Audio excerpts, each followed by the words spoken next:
warahmatullahi wabarakatuh. Bagaimana kabar anak-anak?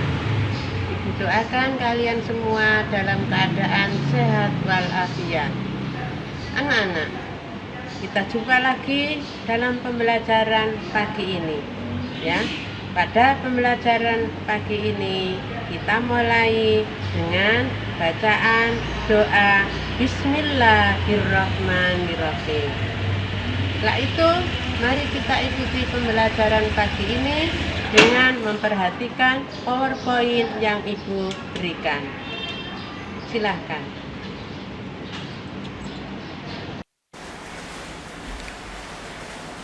Anak-anak, pada pagi ini kita ketemu lagi dalam pelajaran pendidikan lingkungan hidup bab 6 tentang peristiwa bencana alam.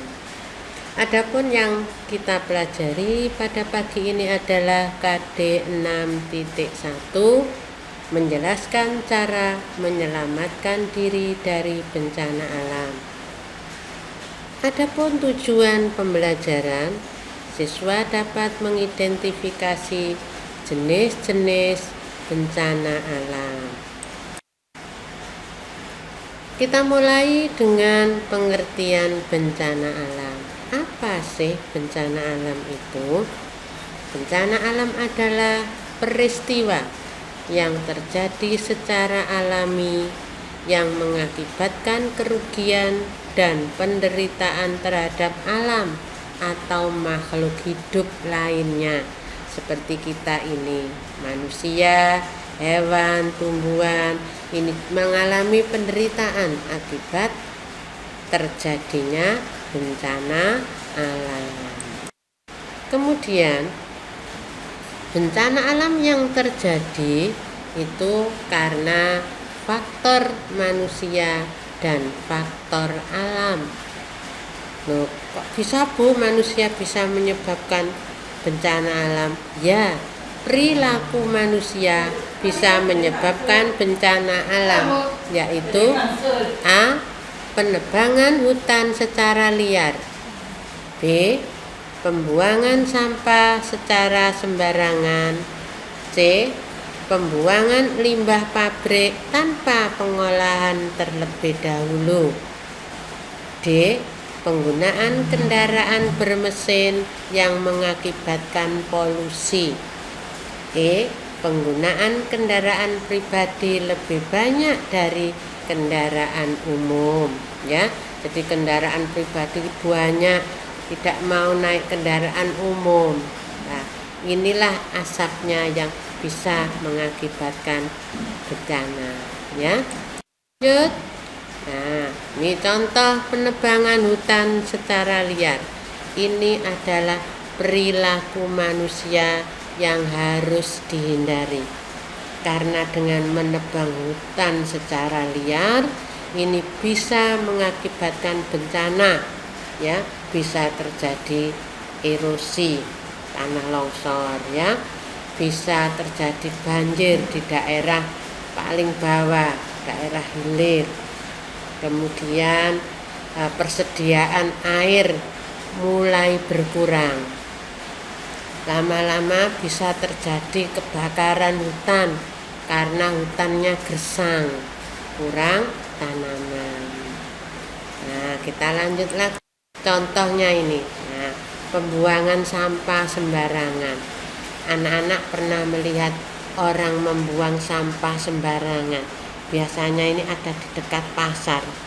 Kalau kita lewat, baunya tidak enak, dilihat itu ya kurang bagus, mata memandang tidak enak, tidak enak dipandang, ya, jelek, kotor, kumuh, jorok.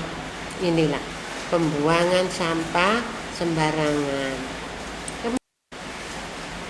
Pembuangan limbah pabrik tanpa diolah lebih dulu.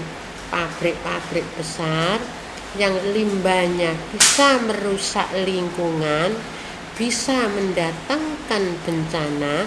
Nah, ini ya yang perlu diperhatikan. Kalau sudah begini, kita yang rugi. makhluk-makhluk hidup yang lain juga ikut rugi.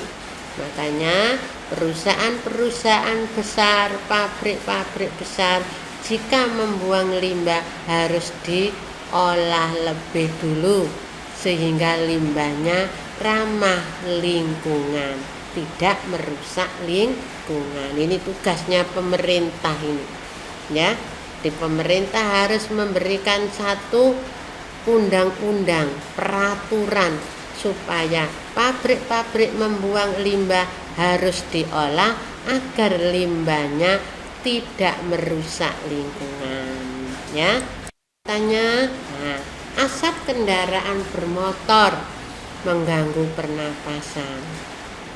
Kendaraan bermotor seperti ini kalian lihat, orang naik kendaraan di sampingnya terganggu, di belakangnya terganggu oleh asap kendaraan bermotor. Ini perilaku manusia, tingkah laku manusia yang harus diperhatikan. Kemudian jenis-jenis bencana alam karena faktor alam. Kalau tadi karena faktor manusia, ya ini ke faktor alam. Ini semua dari keadaan alam. Pertama, banjir. Banjir ini memang sudah faktor alam, sudah dari Allah ya. Nah, banyaknya banjir. Nah, ini karena alam. Kemudian kedua, tanah longsor. Nah, ini tanahnya longsor. Ya, jatuh semuanya di sini.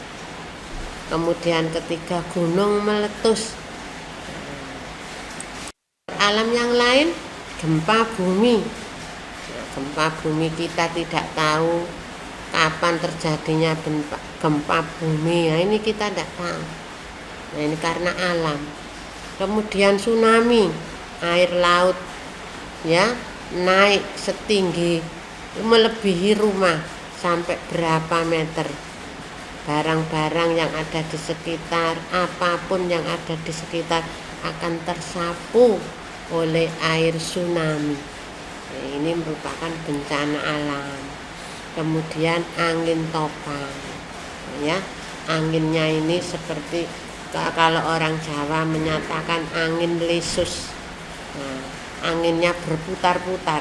Nah, ini membawa benda-benda yang ada di sekitarnya. Semuanya ikut morat-marit, ikut hancur. Ya, ini faktor alam. Anak-anak, apa sih penyebab banjir? Banjir salah satunya adalah karena hujan deras terus-menerus. Nah, kadang terjadi hujan sehari semalam, ada yang 2 hari 2 malam tidak henti-hentinya. Akhirnya penampungan air kurang, tidak cukup, maka terjadilah banjir. Kedua, permukaan tanah tidak dapat menyerap air karena tanahnya semuanya diaspal, ya, ditutup dengan aspal rapat, airnya tidak bisa menyerap ke bawah. Untuk itu sekarang banyak pembangunan jalan-jalan desa menggunakan paving, pakai blok paving. Karena apa? Karena di sela-sela paving itulah air bisa meresap ke dalam tanah untuk mengurangi terjadinya banjir. Kemudian debit air tinggi ya karena hujan ini ya, debit air tinggi. Yang keempat, permukaan tanah lebih rendah dari daerah sekitarnya, bisa mengakibatkan banjir. Kemudian permukaan tanah lebih rendah dari permukaan laut. Nah, ini juga bisa menyebabkan banjir. Kemudian ada yang disebut dengan banjir bandang. Anak-anak pernah mendengar banjir bandang itu banjir yang datang dengan tiba-tiba dan mengalir deras untuk menghanyutkan benda-benda. Biasanya daerahnya itu ada di sekitar laut, ya, air laut pasang. Karena pasangnya tinggi, ini bisa mengakibatkan banjir bandang. Atau karena waduk jebol, Nah, itu juga terjadi banjir bandang di sekitarnya. Oh. Kemudian ada gempa bumi tadi karena faktor alam tadi anak-anak, gempa bumi. Gempa bumi ini getaran atau guncangan yang bersumber dari dalam bumi yang merambat hingga ke permukaan bumi. Kadang kita pernah merasakan satu goyangan getaran. Kadang getaran itu lemah, kadang getaran itu kuat.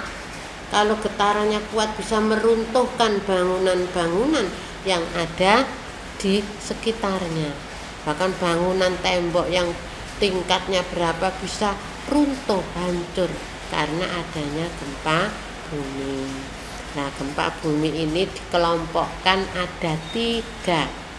Ada gempa bumi tektonik karena gerakan lempeng bumi, jadi bergeser lempeng buminya, akhirnya terjadi gempa.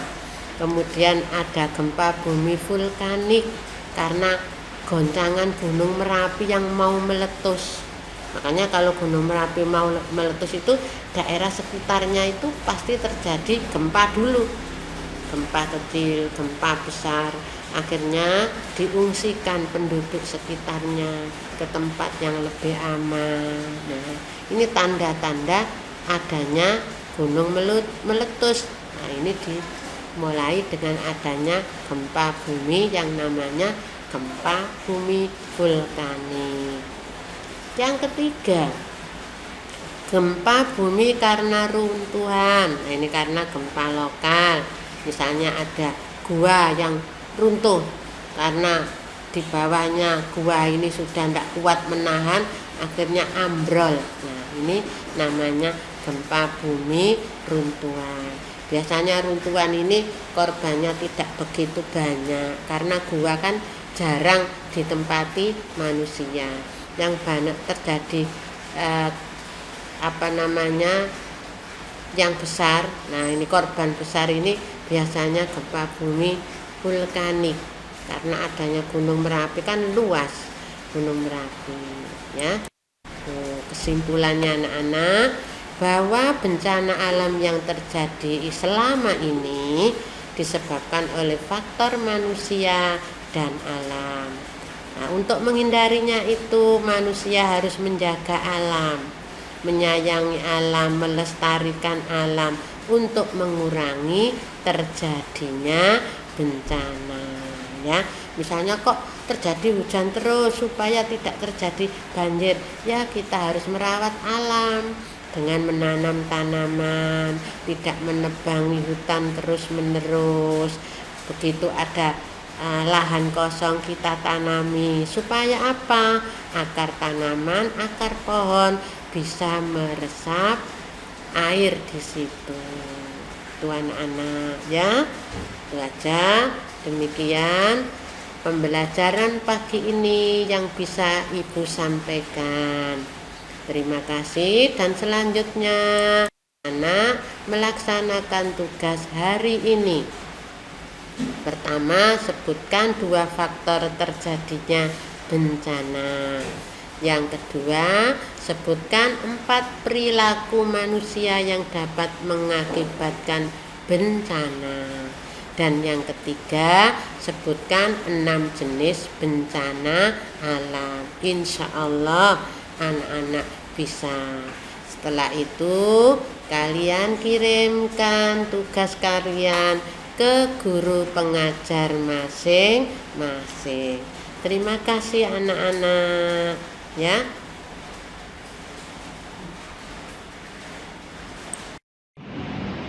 Demikian pembelajaran pagi ini anak-anak semua, anak-anak SD Mugres yang Ibu banggakan, anak-anak yang hebat. Semoga kalian dapat mendapatkan pengetahuan dari mata pelajaran pagi ini. Sekian, terima kasih. Assalamualaikum warahmatullahi wabarakatuh.